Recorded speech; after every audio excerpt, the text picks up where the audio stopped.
This is Couples Court with the Cutlers. Hello, and thank you for joining us for another special episode of Couples Court. Today, we're following up on some of our more impassioned cases involving infidelity. Most recent polls indicate in a third of all marriages, one or both partners admit to cheating. And those who have cheated are more likely to cheat again.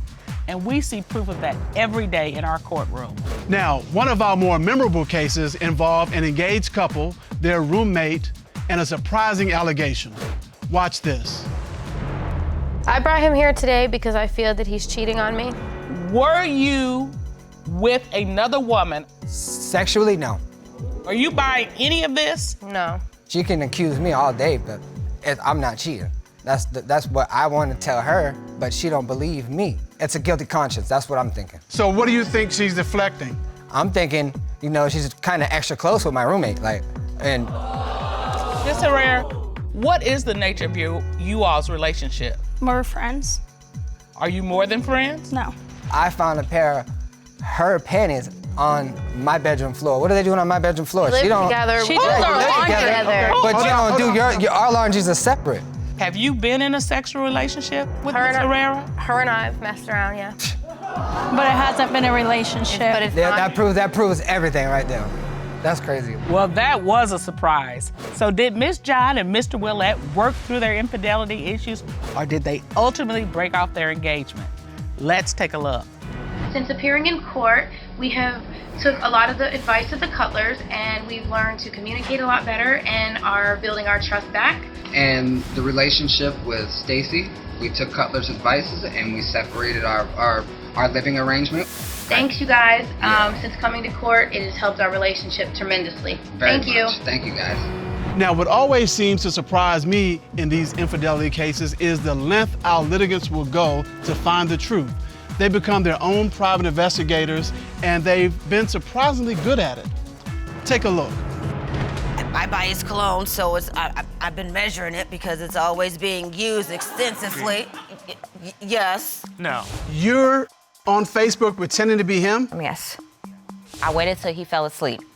So that I can go through his phone, as he stated, I know his codes and stuff. He said, okay, I'll meet you in 15 minutes. So I go across the street, I'm in the bushes, like this. Waiting for him. But on top of his pants, you see her asthma inhaler. And an open condom. When I saw that, the automatic reaction in my mind was, yo, take a picture of this right now.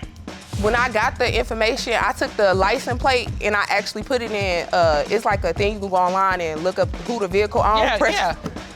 So you just a regular Sherlock Holmes. As a woman, I'm not gonna sit around and look like nobody fool. So I did my own investigation and it all added up. I have to say, without their efforts, we wouldn't have had all that great evidence in our courtroom to work with.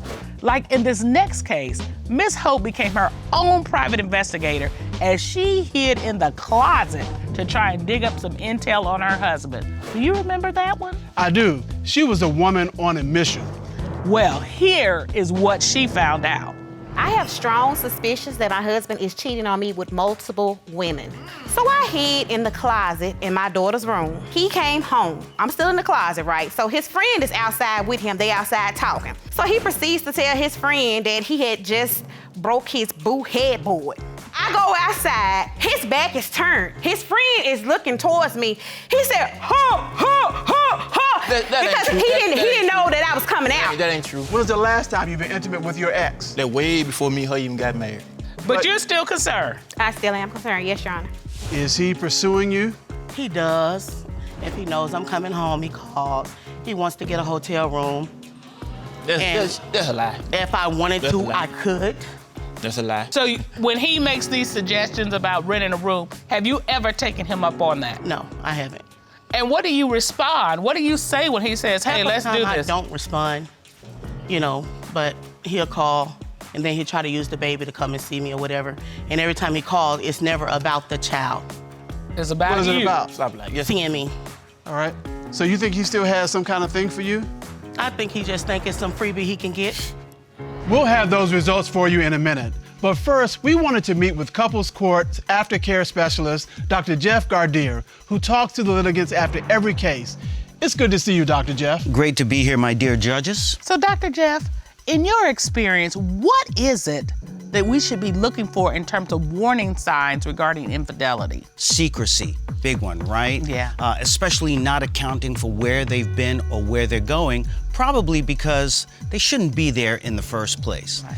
And then going on with that secrecy, putting codes on their telephones or on their computers. And of course, diminished or no intimacy, probably because they've spent themselves, not just emotionally, but physically, spending sexy time with the wrong person, the person who's not their spouse.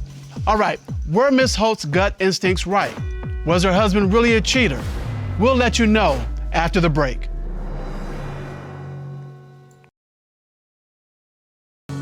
Welcome back.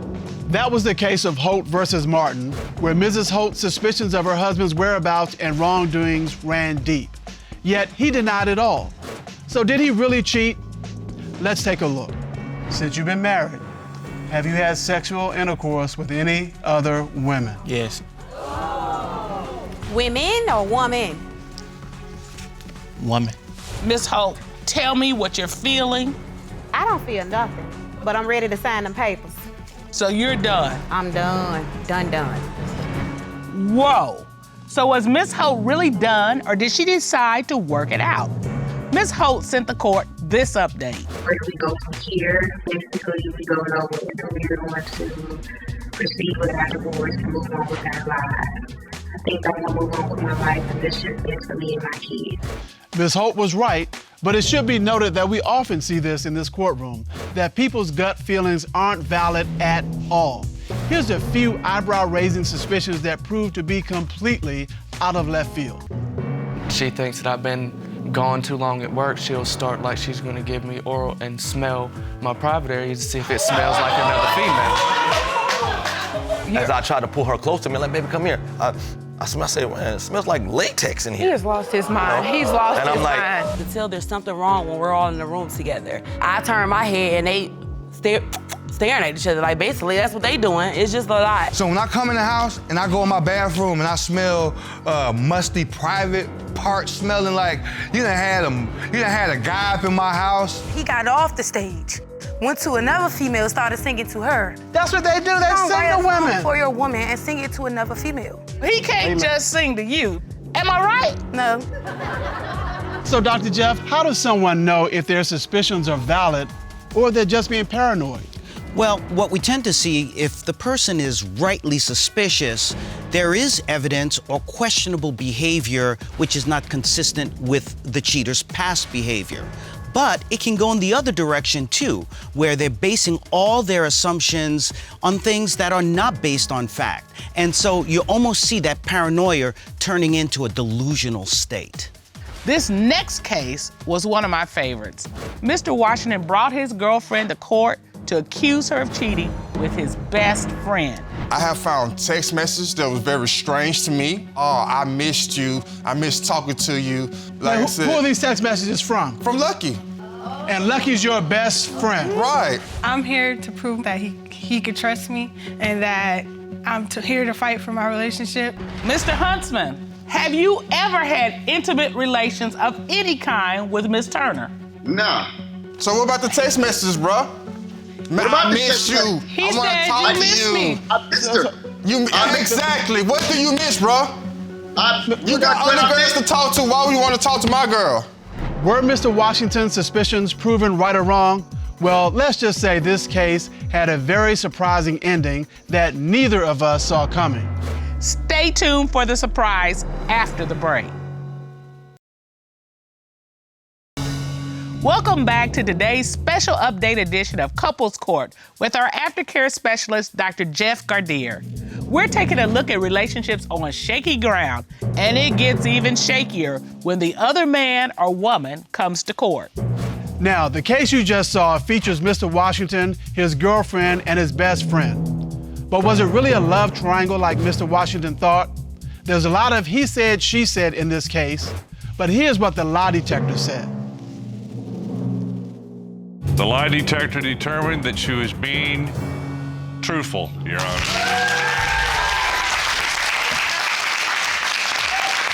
Arthur Jermaine Washington,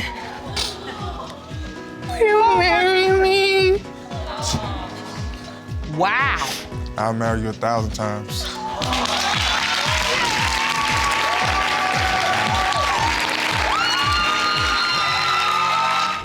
Well, we asked the couple for an update, and here's what they had to say. We just want to thank you, Couples Court. We appreciated you guys, and you guys helped us out a lot. We've been communicating well. We've been doing a fabulous job. Congratulations. We couldn't be happier for the two of you. Now, moving on, Miss Roden brought her boyfriend to court because she too thought her significant other was cheating on her with her best friend. She was driving herself all into a tizzy just thinking about the worst case scenarios. I usually go to Terica's house for lunch, and I pull up at Terica's house, and both of their cars are there, and I'm like pounding on the door for like 10 minutes. Nobody comes to the door. You opened the door. And what happened when the door opened? She kind of had that look on her like, what's going on? I had to leave because I had to go back to work. Shortly after, I come home and they're just kiki and cacaing on the phone, and as soon as I walk in the door, he hangs up the phone. Okay, so have you been having an affair with Mr. Elliott? I have not. Mr. Elliott, why are you spending so much time with your girlfriend's best friend? What is This that? right here. That's why. And we had a big plan. That's a nice an ring. engagement for her. Oh. Leon Roden. She married me? Yes. Now we asked the happy couple for an update. Take a look. We learned a lot from the court. We learned that we really love each other and that our relationship is much important to us. We thank you guys for having us, and we had a great time. Bye. Now, we've seen time and time again plaintiffs standing at their podium making their ultimatums to significant others when it comes to cheating. Dr. Jeff, how do you know when it's really time to leave the relationship? Well, when that cheating has become serial or just doesn't stop, or when one or both of the partners have lost all respect for one another, especially if the cheater is a liar. And then finally, if there's emotional, verbal, or physical abuse, the victim in this kind of a situation needs to make like a tree and leave. Well, in this next case, the phrase, should I stay or should I go, was put on display in spectacular fashion as a man was brought to court to decide between his wife and his mistress. And it was the first time the wife and the mistress met face to face. How did you meet? I met him at the club in Las Vegas. When you approached him and started talking to him, did he tell you that, hey, I'm married? No, he did not. So how soon after this meeting did you all have sex? Maybe like a few hours later. At his and house? it was on ever since. So what's the nature of your relationship? I love him. I ain't gonna lie. I do. Tell Miss Davis what this has done to you. To me, it made me bitter. He tells everybody all these bad things that I supposed to be doing just to have an excuse to go out and do the stuff he do. But if I was such a bad woman, he wouldn't be with me. Like, she in love with a man that came back to me. I sent him back to you. If I didn't, we would have still been together right now. No, you wouldn't. No, you wouldn't. Mr. Quinney, do you want to continue to be married to your wife? Yeah, I want my marriage. I ain't talking to them, I'm talking to you. Since you say you want your marriage to continue, are you willing to tell Miss Davis that this is over?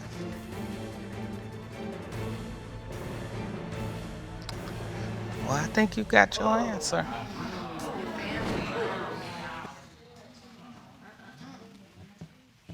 It's taking you that long? Do you want her? Believe it or not, Mr. Quinney does finally break the silence. Find out which woman he chose after the break. Welcome back to a special update episode of Couples Court. As you just saw, Mr. Quinney was asked to decide between his wife of 16 years or his mistress. Let's see what decision Mr. Quinney finally made. My wife. Ms. Davis, are you willing to stay away from him? In order to do that, I just have to block him out of my life, even though temptation is hard and I really do want to, you know, see him pursue his career for culinary arts school and further his education, which she's not going to allow him to do. You don't know me, so I wish you quit talking like you do. He would have been going to school and further his education. How? You always got him out there How? go-getting. You can never Girl, add that up. don't have You're a nothing to do miserable, with you ain't been trained well, and you need to go get your education while you work on your education. Ladies, Because you can't help him. You can't help him. Miss Quinny. All right. Now that was a wild ending to a wild story. A lot of our viewers were curious, as am I, as to how it's working out for Mr. Quinny and his wife. Well, here's the answer. After getting home, we've tried to seek a little counseling. For the most part, we've been doing our own work and trying to keep our family together. So I'm hoping that he learns his lesson, because if not, I'm gone. Thank you, Couples Court. Thank you. We appreciate you. You all have been together for 16 years. You've married, you've got 2 kids together, but the future of this family depends on what happens here today in this courtroom. Ms. Drews, you've initiated this case. Tell us why, please. Because I feel my husband's cheating on me, and I just want to know what's going on. He's been distant. He's just don't talk to me, don't do nothing around the house no more, and I'm wanting to know why, and I'm wanting to know why all of it's going on. Is he the man you married?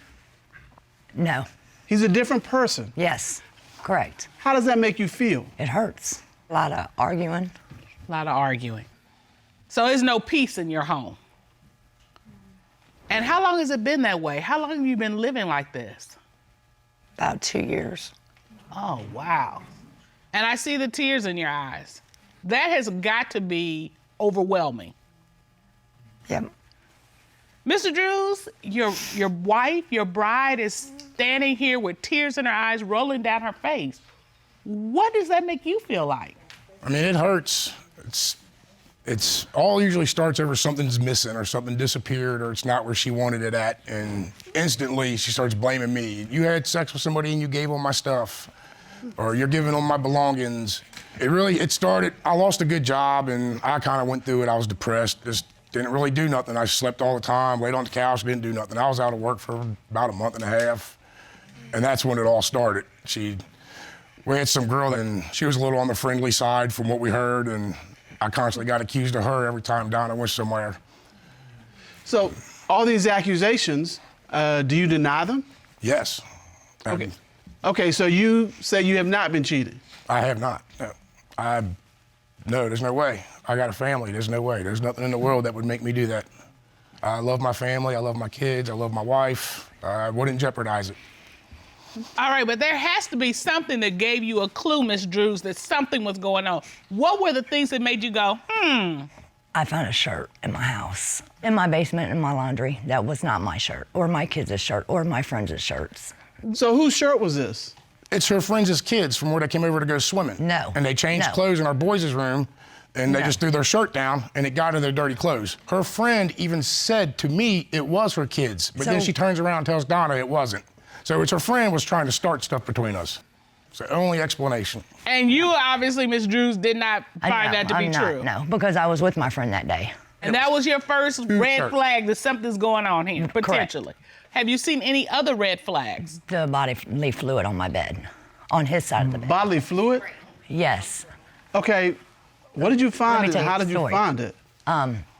We had just moved in a couple months before that, and my friend had called me up and was like, how'd you do your bedroom? How'd you finish up your bedroom?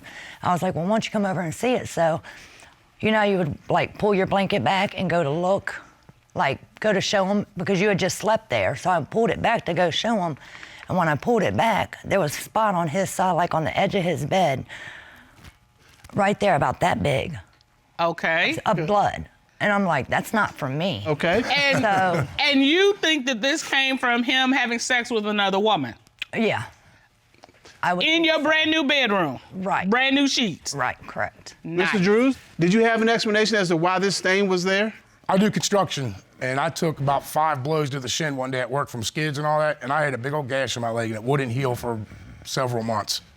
And it was constantly oozing, the scab was constantly getting pulled off. Oh, okay. Yeah, it was gross. But I'm still trying to give you the benefit of the doubt. Ms. Drews, you believe it was from him being with another woman in your bed.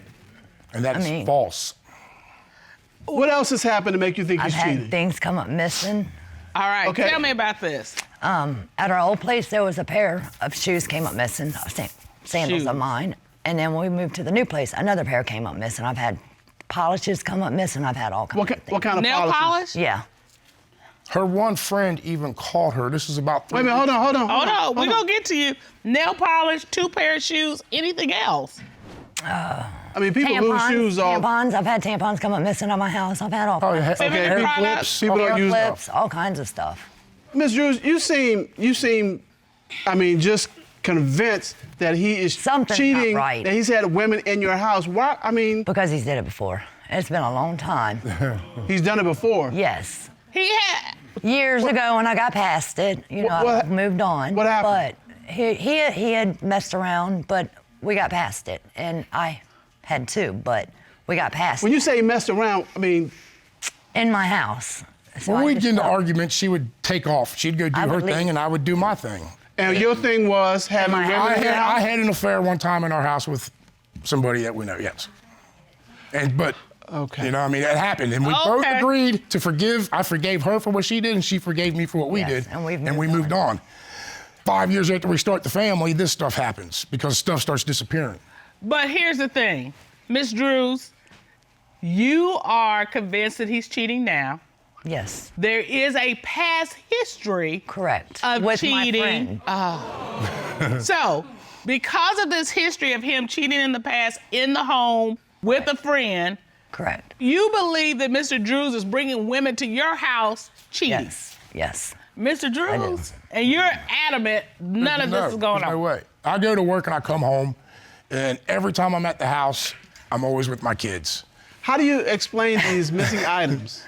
Well, the one pair of flip-flops or sandals, whatever, that came up missing, her one friend called her and even said that her other friend's the one that took them, that she'd seen her wearing them and even described them exactly how they were, right? That was one pair. Yeah, one pair. And she knows it's her friend's, but for some reason she just keeps blaming me.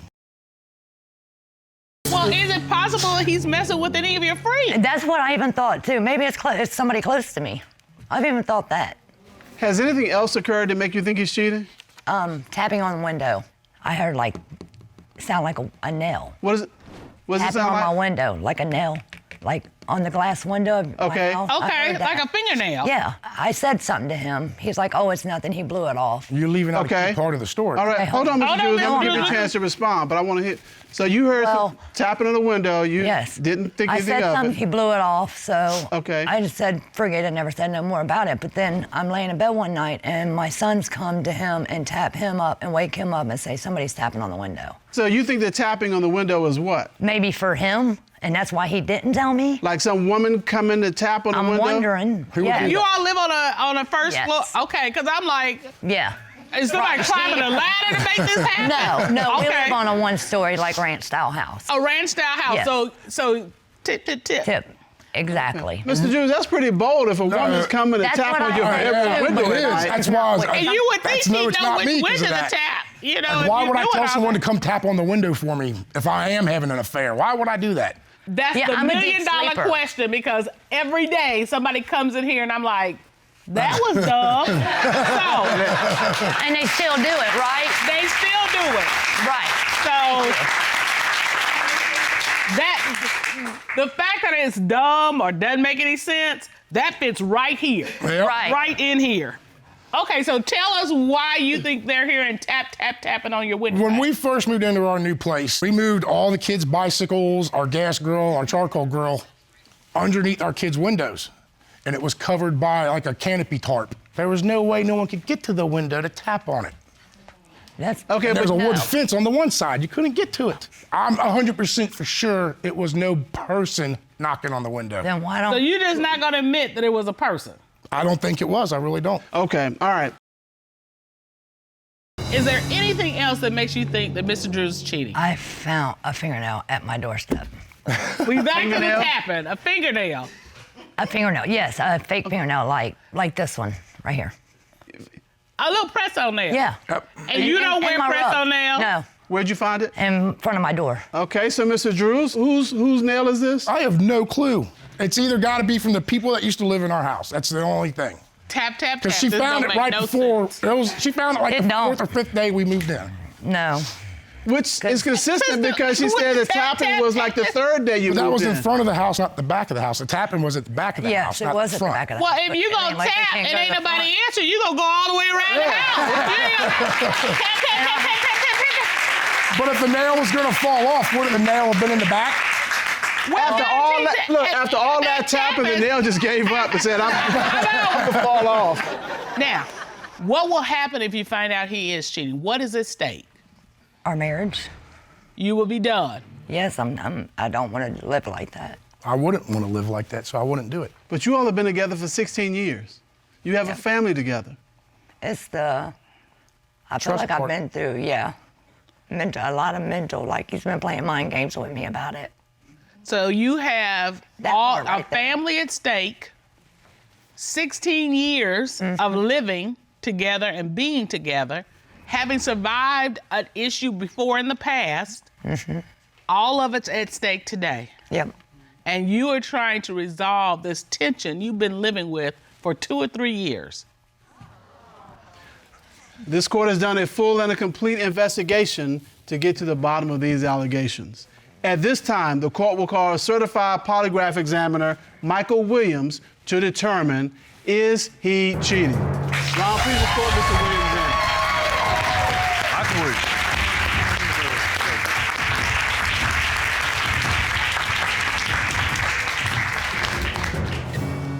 Good day, Mr. Williams. How are you? I'm doing fine, Your Honor. How are you? I'm doing good. It's good to see you. Good to see you too. Would you state your credentials, please, for the court? I'm a retired federal agent with over 25 years of law enforcement experience. I'm currently a certified polygraph examiner for the state of Georgia, and I'm also a licensed private detective. Before you ask that question, I'm watching Mr. Drews. I gotta ask you, is there anything that you want to get off your chest? I had an issue with one of the questions from when we knew each other was cheating. I didn't like the way it was phrased. I'm pretty sure that it was before we got married, but I never had sex with nobody besides the one you know about. But I did fool around once. So are you trying to precondition us for the answer? I'm admitting to a time back before the one thing happened. Other than that, I'm fine with all the other questions. I'm good. All right, well, we need to jump into it. Is there anything else you need to confess? Nope, that's it. All right, we've not had the precondition of before the polygraph. Okay, I'm just telling you on that question. That one question, it might be something, but it really wasn't because I wasn't and it was. Because it That sounds was like why you're we trying both to... were doing our own thing. You know what I Okay. mean? While we was arguing. All right, well, Mr. Williams, let's get to the question. You asked Mr. Drews, have you given any of the items your wife says were missing to anyone with whom you've had sexual contact? What was his response to that question? Your Honor, he answered no. What did the lie detector determine? The lie detector determined he was being truthful. Told you. Told you.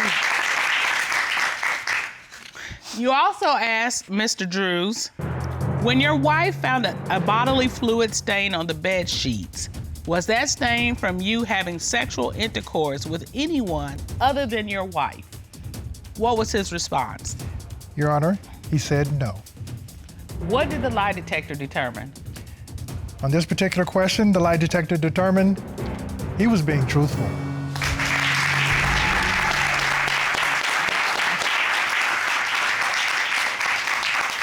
Ms. Drews' arms are not unfolded yet. I see that. That's a classic sign of I don't believe. I'm waiting. I'm waiting to the end. Not convinced yet. Right. You asked Mr. Drews, since you've been married, other than what your wife already knows, have you had sexual intercourse or physical sexual contact with anyone other than your wife? What was his response? Your Honor, he said no. What did the lie detector determine? The lie detector determined he was being truthful. Told you. I didn't marry you to mess it up.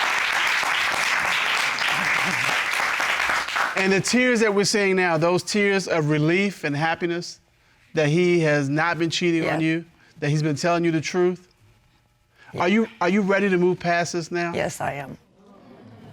Is there anything you want to say to Mr. Drews? I'm sorry. I'm just glad we got it over with. Maybe we can move on now. Because I'm tired of fighting. It's got to go. I get it. Ms. Drews, I am too. I think that even though,